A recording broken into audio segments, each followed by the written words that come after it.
30 April ବୁଧବାର बैशाख मासर अक्षय तृतीया दिन आपन को धनिया बनईदेव धनवान। आज आमे आपन को धनिया सह जोड़ा एक एपरी खास उपाय बताइबा को जाउछु। जदि आपण बुधवार अक्षय तृतीया दिन करिनेबे तो मानिके चलंतु आपण को जीवन पूरा बदली जीव। जहाँ दुख समस्या एही समय आपण को आपणक जीवन रे अछि जो आर्थिक समस्या आपण को घेरी रही एवं आपणक घरे जो अभाव लागी रही ताहा एही गोटे उपाय द्वारा ही दूर होई जिवो। बैशाख मासर शुक्ल पक्षर तृतीया तिथि को करा जाउथिबा एही 5टी धनियार उपाय आपण को करोड़पति नुहे बर अरबपति रे बनै देबो। जदि आपण एही अक्षय तृतीया दिन रात्रि रे एही उपाय को करिदेबे तो कौनसी भी शक्ति रोकी पारिबो नाही आपण को। माता लक्ष्मी स्वयं आपण को घर को आसीजिबे। यह बहुत प्रसिद्ध और चमत्कारी उपायटी जहार वर्णना पुराण शास्त्र रे और ग्रंथ रे मिली थाए। जेउ भी व्यक्ति एही उपाय को सच्चा मन सच्चा हृदय रे अक्षय तृतीयार रात्रि रे माता लक्ष्मी को सामने रे करिथांती तांको जीवन रो दरिद्रता सब बेले पई दूर होई जाए। माता लक्ष्मी को आशीर्वाद पूरा वर्ष धनर वर्षा हेबो। अक्षय तृतीया दिनटी भगवान विष्णु को समर्पित होइथे आउ एही दिन चमत्कारी दिन ठारो कौनसी भी कम नुहे। जेबे अक्षय तृतीया बुधवार को पड़े तो एही दिनटी बहुत शुभ मना जाए। माता लक्ष्मी आउ भगवान विष्णु आपणक जीवन रे सब समस्या को शेष करी आपणक पई शुभ समय आरंभ करिवे। जदि आपण ठीक समय रे बता जाउथिबा तरीका रे एही गोटा धनियार 5टी दाना वाला उपाय को करिदेबे जहा कि पुराण समय रे चली आसुअछि। तो मानिके चलंतु आपणक जीवन रे कौनसी भी बड़ दुख आपणक ठारो दूर होई जिवो।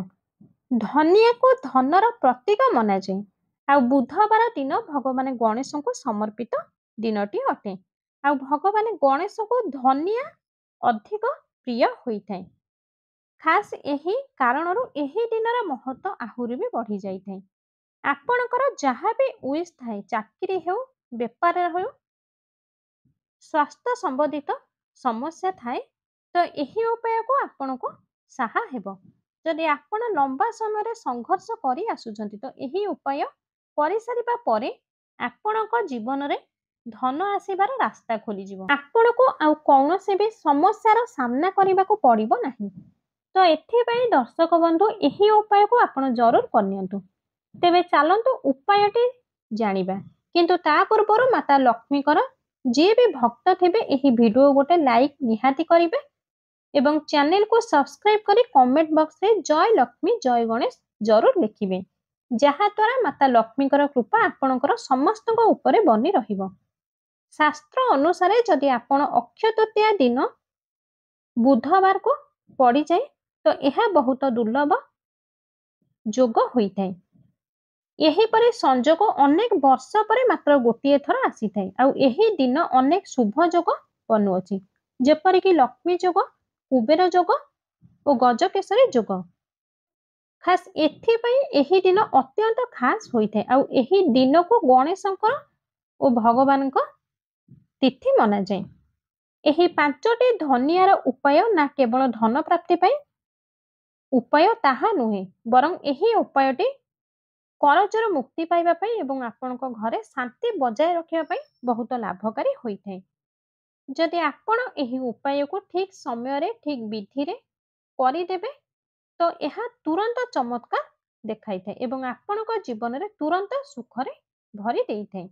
एही उपाय पाई सबुठु प्रथमे आपण 5टी धनियार दाना नेबे यह को कौनसी पवित्र स्थान रे रखिबे। जदि संभव हेउचे तो यह को आपणकर पूजा घरे रखी पारिबे किबा एमिते स्थान रे रखिबे जेउठी माता लक्ष्मीकर विशेष कृपा बनी रही थाए।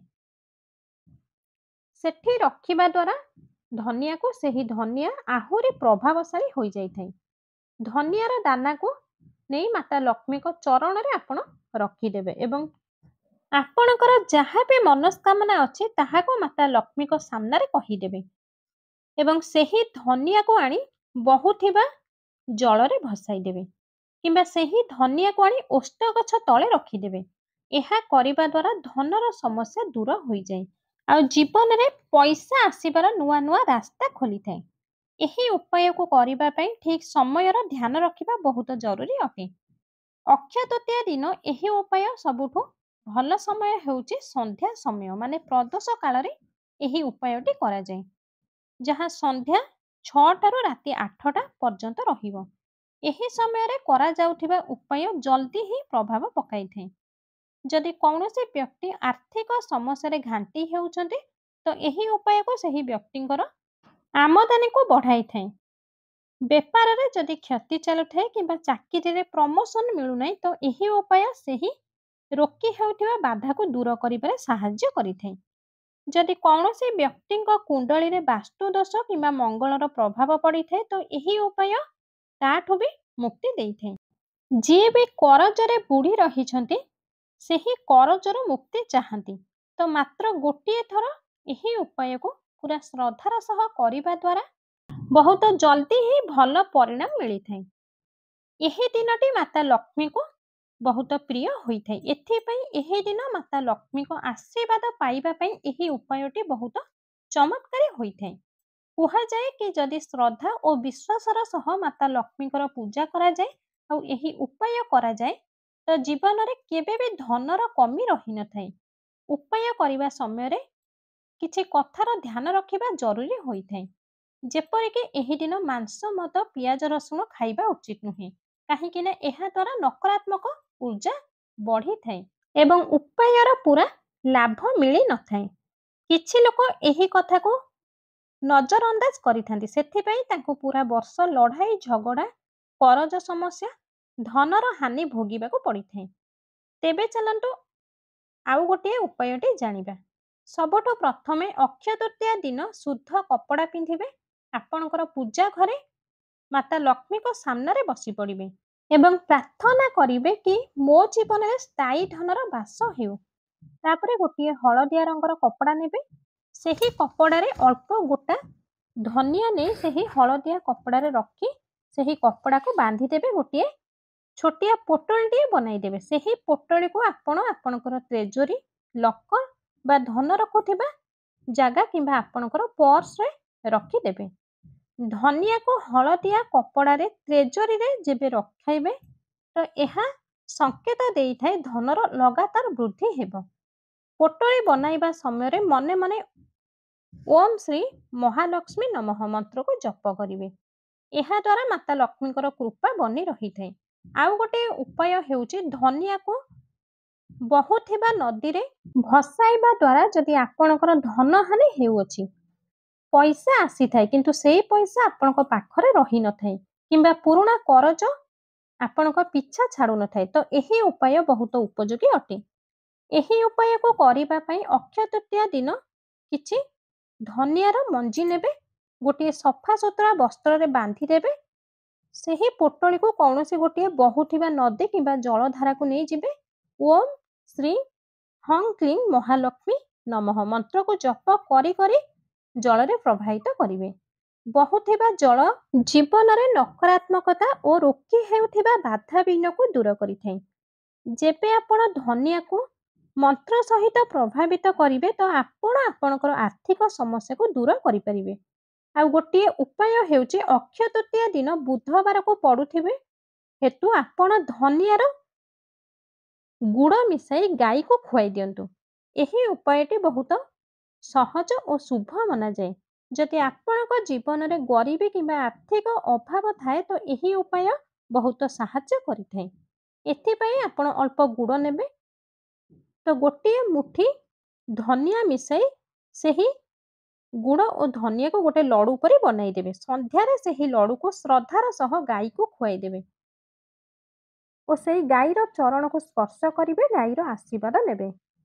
ଗାଈକୁ ହିନ୍ଦୁ ଧର୍ମରେ ମାର ମାନ୍ୟତା ଦିଆଯାଇଛି। 33 କୋଟି ଦେବୀ ଦେବତା ଗାଈ ଦେହରେ ନିବାସ କରିଥାନ୍ତି। ଯେତେବେଳେ ଆପଣ ଧନିଆ ଓ ଗୁଡ଼ ଗାଈକୁ ଖୁଆଇଥାନ୍ତି, ତ ଆପଣ ଗୋ ସେବା ସହିତ ମାତା ଲକ୍ଷ୍ମୀଙ୍କର କୃପା ବି ପ୍ରାପ୍ତ କରିଥାନ୍ତି। ତ ଆଜିର ଭିଡ଼ିଓରେ କୁହାଯାଇଥିବା ପ୍ରତ୍ୟେକ ଉପାୟ ଆପଣଙ୍କର ନିହାତି ଲାଭକାରୀ ହେବ।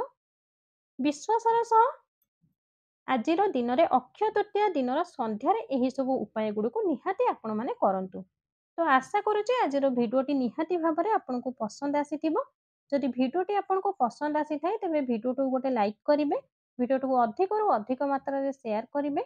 ଆମ ଚ୍ୟାନେଲରେ ଯଦି ଆପଣମାନେ ନୂଆ ଅଛନ୍ତି, ଚ୍ୟାନେଲକୁ ସବସ୍କ୍ରାଇବ୍ କରିନାହାନ୍ତି, ତାହେଲେ କୃପା କରି ଏବେ ହିଁ ଆମର ଏହି ଚ୍ୟାନେଲକୁ ସବସ୍କ୍ରାଇବ୍ କରି ପାଖରେ ଥିବା ବେଲ୍ ଆଇକନଟିକୁ ଦବାଇ ଦେବେ।